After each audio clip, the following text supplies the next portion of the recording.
കൊടകര കുഴൽപ്പണക്കേസിൽ പ്രത്യേക പോലീസ് സംഘത്തിന്റെ അന്വേഷണം വഴിമുട്ടി. മുൻ ബി.ജെ.പി. നേതാവായ തിരൂർ സതീഷിന്റെ വെളിപ്പെടുത്തലിന്റെ പശ്ചാത്തലത്തിൽ അന്വേഷണം നടത്തണമെന്നാവശ്യപ്പെട്ട് SIT ഇഡിക്ക് കത്ത് നൽകി. അതേസമയം കേസിൽ അന്വേഷണം തുടരുകയാണെന്നാണ് ഇഡിയുടെ നിലപാട്.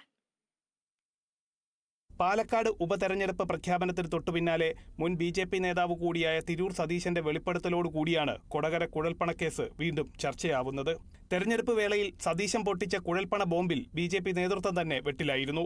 തിരൂർ സതീശന്റെ വെളിപ്പെടുത്തലിന്റെ പശ്ചാത്തലത്തിൽ കേസ് അന്വേഷണത്തിന് പ്രത്യേക പോലീസ് സംഘത്തെ തന്നെ സംസ്ഥാന സർക്കാർ നിയോഗിച്ചിരുന്നു. തുടരന്വേഷണത്തിന്റെ ഭാഗമായി വിശദമായ മൊഴിയടക്കം രേഖപ്പെടുത്തിയ പോലീസിന് ഇതുമായി ബന്ധപ്പെട്ടുള്ള തുടരന്വേഷണവുമായി മുന്നോട്ടു പോകാൻ സാധിച്ചിരുന്നില്ല. കേസിൽ ഇഡിയുടെ അന്വേഷണം വേണമെന്നാവശ്യപ്പെട്ടാണ് SIT സംഘം എൻഫോഴ്സ്മെന്റ് ഡയറക്ടറേറ്റിന് കത്ത് നൽകിയിരിക്കുന്നത്.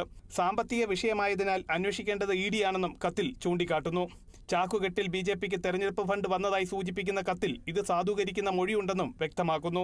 തെരഞ്ഞെടുപ്പ് ഫണ്ട് ചാക്കിൽ കെട്ടി പാർട്ടിയുടെ ജില്ലാ ഓഫീസിൽ ഏപ്രിൽ 2 രാത്രി 11 എത്തിച്ചുവെന്നും തെരഞ്ഞെടുപ്പ് പ്രചാരണ സാമഗ്രികൾ എന്നാണ് പറഞ്ഞതെന്നും സതീഷ് വ്യക്തമാക്കിയിരുന്നു.